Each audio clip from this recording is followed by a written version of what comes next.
I was wondering, what would have happened if Yuji had met Kenjaku first, before meeting Gojo, or before meeting Megami, before meeting anybody along those lines, and had been able to interact with him in all aspects before ever being associated with any of the other JJK organizations and like.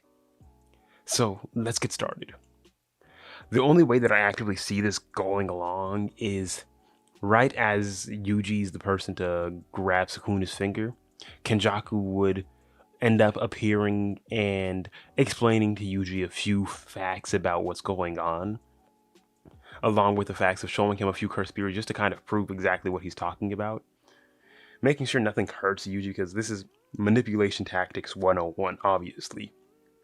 And I see Yuji being obviously, he would be surprised to learn all of these facts, but he tells Yuji, I could see Kenjaku most likely telling Yuji that that finger is a very powerful thing, that if he eats, he will gain the abilities to do things along something along the lines that he's able to do and protect a lot of people. As there obviously are a few ways that Yuji could go around about it, but the one that I'm going to have to go for this specific situation is Yuji actively falling into Kenjaku's deceptions and everything else like that, because he's making this sound like a very good idea.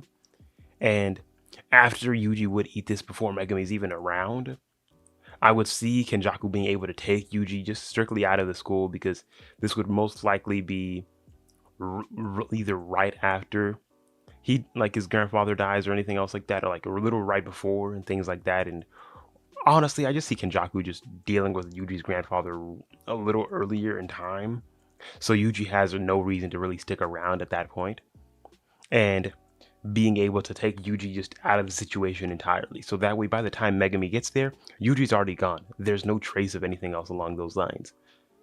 The school is basically screwed because the school's not even screwed because the finger's not there. So that just takes one thing out of the entire equation. But so everything mostly would be good. Yuji being with Kenjaku would have to eventually start getting more brainwashed and doctrinized into Kenjaku's thinking, which I really see being a possibility, because Yuji would still be very, very fragile this early on after his grandfather's passing and things like that. And along with the lines of Kenjaku being who he is, could possibly bring that up to Yuji. Yuji not obviously believing him, but Kenjaku probably would have proof. And that would be an entire whole new situation for him to be dealing with. But eventually, I see it not maybe taking even that long for him to get even somewhat brainwashed by all of these tactics, that Yuji goes down a very evil route. Simply due to the fact of, one, Kenjaku's just very good at this. He's been around for so long. It's hard to believe that he hasn't been able to at least do this to at least one other person, or multiple people, honestly, as time has gone along. So that's my basis off going on like this. Yuji's gonna be evil in this story, no matter what.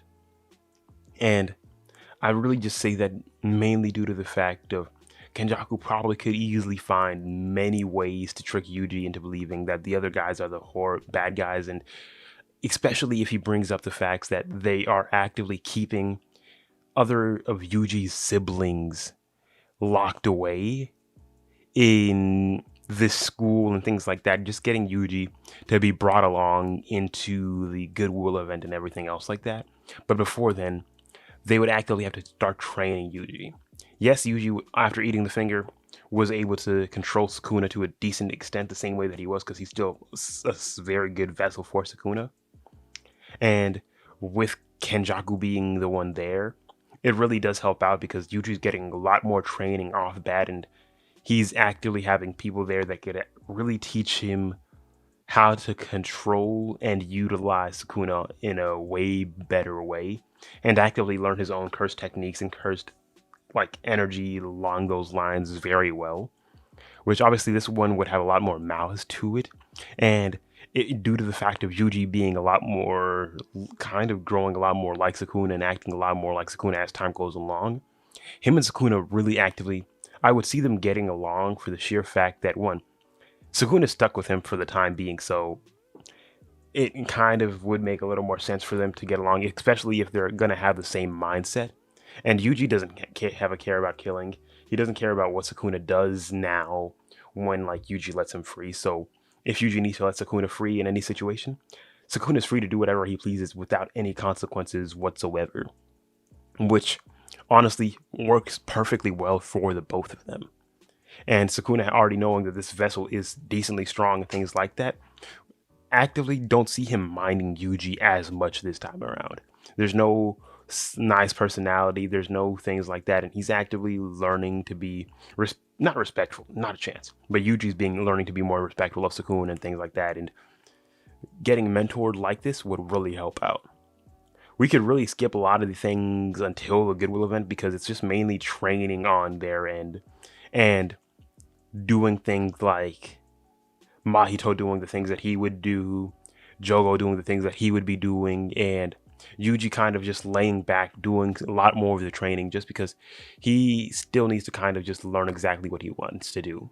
I still see Yuji learning things like Divergent Fist simply because it's in his own body and it's just basically one of his own characteristics. So I see that being something that he still ends up learning, which Kenjaku actually likes, mainly due to the fact that it's just one of those weird things that Yuji can do and deal with. Obviously, he tells Yuji not to use it too much because he would probably tell Yuji about Black Flash. He would tell Yuji about other techniques and things like that that Yuji could utilize, which work out a lot better and things like that. But Yuji's just become a lot more of a menace because, one, like, he has access to at least a few of Sukuna's fingers already, and they probably would be able to, especially like if we go to like even talk about like the prison event, if they figure out that there's Sukuna's finger at that prison, Megumi, Nobara, and whoever they replace Yuji with, gone. Because Yuji probably would deal with, like, kill them right there and then. He has no connection to them. And it would be one of those tests that Kenjaku's just testing to really see if Yuji is in this or not. Because he probably has no problems killing Yuji. It would just be a disappointment, yes, but he probably has no problems killing Yuji. So it would just be one of those situations where whatever happens, happens, and it doesn't matter either way.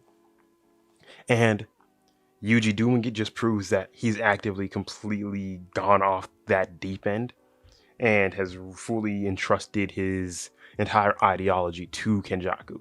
Obviously, this most likely wouldn't happen in canon, but this is a what if, so just bear with me. So, we continue on. We're going up into the Goodwill event because the things with Mahito would go most likely the exact same way, besides the sheer fact that Nanami would probably die in this situation if Yuji's anywhere near involved, because I don't see him being able to deal with Mahito and Yuji that has free reign to let Sukuna out at any point in time, and I could at least see him having at least up to 3 to 4 fingers eaten, maybe 5, and Sukuna is still sticking with Yuji, because one, Megumi would die no matter what, so there's no real way to even have Sukuna think like, oh yeah, let me keep Megumi, because either Yuji kills him alone, Sukuna might not kill him, might not think about killing him automatically, but Kenjaku would, and either way, they're dead, so I just see Sukuna sticking with Yuji and things along those lines. But I see Nanami most likely having to die in that specific situation. And when we get to the Goodwill event, it goes a lot more disastrous because Yuji would be able to wreak a lot of havoc until the point that Gojo would show up. And by that point, I think Kenjaku would have just told Yuji if he sees white hair, blue eyes, if he notices something's about to go wrong, just dip out because the fight's over at that point. Because even he knows Sukuna is not up to the point where he can deal with Gojo just yet. I see them being able to, if Yuji's there, being able to most likely eliminate a few other people. Maybe Toji, like no, not maybe not maybe Toto, maybe Mai, and like maybe Inumaki, maybe a few other people of like the just student side, strictly due to the fact that one, Yuji giving just like full access to Sukuna is very bad for everybody else. And specifically in this end, I only see Yuji giving access to Sukuna because one, these are a lot of sorcerers that have a lot more experience than he does. And it just most likely would have to end up that way. I see them being able to grab a few of Sukuna's fingers for Yuji, along with some of the cursed wounds that they were trying to get, maybe even more than 3. I could see them even maybe getting like 4 or 5 if they were able to just hold off a little longer and do plans a little differently to set all of these things into motion. Obviously, that would change up with the fact that once Chozo and all of the other like cursed wounds are brought to life, they would notice that Yuji's there, and there would obviously be that immediately familial connection because when they are kind of brothers anyway. So I see Chozo kind of just getting that point very quickly, and it would be that brotherly bond intensely, and that would just kind of even urge Yuji to stay even more because now he has even more of a connection to this darkness and everything else along those lines, as there's no Megami coming over there to fight them because one, dead, and a lot of those events that start going off later in the manga really don't even end up happening because most of the people that would be bothered to be happening are dead. Gojo would get sealed up way faster. A lot of these things go so much more horribly for the side of the sorcerers because Yuji's not in the mix. Yuji was a very big determining factor for having Sukuna in any kind of way, and Yuji not being there later on is still going to have a very big determining factor. So it just really screws everything up for anybody else as time goes along. But tell me exactly what you guys think would have happened if Yuji had met Kenjaku first.